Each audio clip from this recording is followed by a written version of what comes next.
Hello বন্ধুরা, সবাই কেমন আছেন? আশা করছি সবাই খুব ভালো আছেন।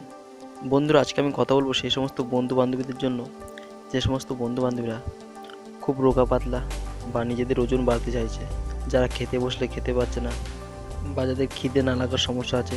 এরকম সমস্যা থাকলে অবশ্যই আমার ভিডিওটা শেষ পর্যন্ত দেখবে। কিন্তু ভিডিওটি শুরু করার আগে যারা এখনও পর্যন্ত আমার চ্যানেলটিকে সাবস্ক্রাইব করেনি, আমার চ্যানেলটিকে অবশ্যই সাবস্ক্রাইব করো এবং ভিডিওটি দেখার পর যদি ভিডিওটি একটু ভালো লাগে তাহলে অবশ্যই এটা লাইক করবে। বন্ধুরা, আজকে আমি কথা বলবো সাইফোন ট্যাবলেটের সম্বন্ধে। এই ভিডিওতে আমি জানাবো এই ট্যাবলেটের দাম কত, এটি কোথায় পাওয়া যায়, এর কি বেনিফিটস আছে, এটা কীভাবে ইউজ করবে, আর এতে কোনো সাইড এফেক্টস হতে পারে কিনা সেই সম্বন্ধে জানাবো। তো অবশ্যই ভিডিওটা শেষ পর্যন্ত দেখবে। এই সাইফোন ট্যাবলেটটা তোমরা যে কোনো মেডিকেল স্টোরে খুব সহজে পেয়ে যাবে। এছাড়া অনলাইনেও অ্যাভেলেবেল আছে, অনলাইন থেকে তোমরা পারচেস করতে পারো। এই ট্যাবলেটের এক পাতা ট্যাবলেটের দাম 30 টাকা। এবার আমি বলে দিই বন্ধুরা, এই ট্যাবলেটটা কী কারণে ইউজ করা হয়। ট্যাবলেটটা সাধারণত ডাক্তাররা সে সমস্ত পুরুষ বা মহিলাদের দিয়ে থাকে যাদের খিদে পায় না বা যারা যারা খুব রোগা পাতলা, সে সমস্ত পুরুষ বা মহিলাদের দিয়ে থাকে। তবে অবশ্যই মনে রাখবে বন্ধুরা, এই ট্যাবলেটটা ইউজ করার আগে অবশ্যই ডাক্তারের পরামর্শ নিয়ে ইউজ করবে। এবার বলে দিই বন্ধুরা, এর কী বেনিফিটস আছে। তো এর বেনিফিটস বলতে যেগুলো, যে যাদের খিদে পায় না বা যারা খেতে বসলে খেতে পাচ্ছে না বা খুব রোগা পাতলা বা যারা নিজেদের ওজন বাড়াতে চাইছে, এরকম এরকম কোনো সমস্যা থাকলে অবশ্যই এই ট্যাবলেটটা ইউজ করা যায়।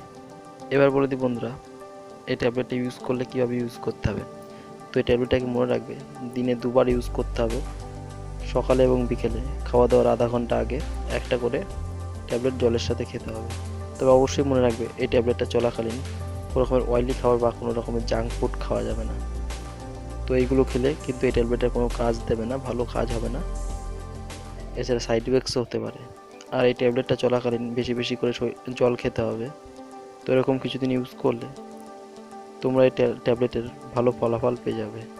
এবার বলে দিই বন্ধুরা, এই ট্যাবলেটটা কারা ইউজ করতে পারবে না।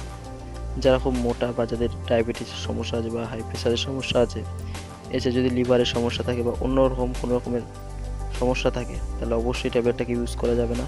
আর ইউজ করতে চাইলেও অবশ্যই ডাক্তারের পরামর্শ নিয়ে ইউজ করবে। এবার বন্ধুরা বলে দিই কোনো সাইড এফেক্টস হতে পারে কিনা। তো এতে সাইড এফেক্টস বলতে ঘুমের সমস্যা হতে পারে, মানে খুব বারবার ঘুম পেতে পারে, এরকম সমস্যা দেখা যেতে পারে। আর এছাড়াও নানা রকম সাইড এফেক্ট দেখা যেতে পারে যদি, যেগুলো বললাম, যে জাঙ্ক ফুড বা অয়েলি ফুড খেলে এই ট্যাবলেট চলাকালীন নানা রকম সমস্যা, পিম্পলের সমস্যা দেখা যেতে পারে, ঠোঁটে ইনফেকশনের সমস্যা দেখা যেতে পারে বা চুল উঠে যেতে পারে, এরকম সমস্যা দেখা যেতে পারে। তো অবশ্যই এটা ইউজ করার আগে ডাক্তারের পরামর্শ নিয়ে ইউজ করবে। তাহলে বন্ধুরা, আমার ভিডিওটা এখানে শেষ করছি। যদি কারোর কোনো রকম প্রশ্ন থাকে আমাকে অবশ্যই কমেন্ট বক্সে জানাও, আমি অবশ্যই রিপ্লাই দেবো। ধন্যবাদ।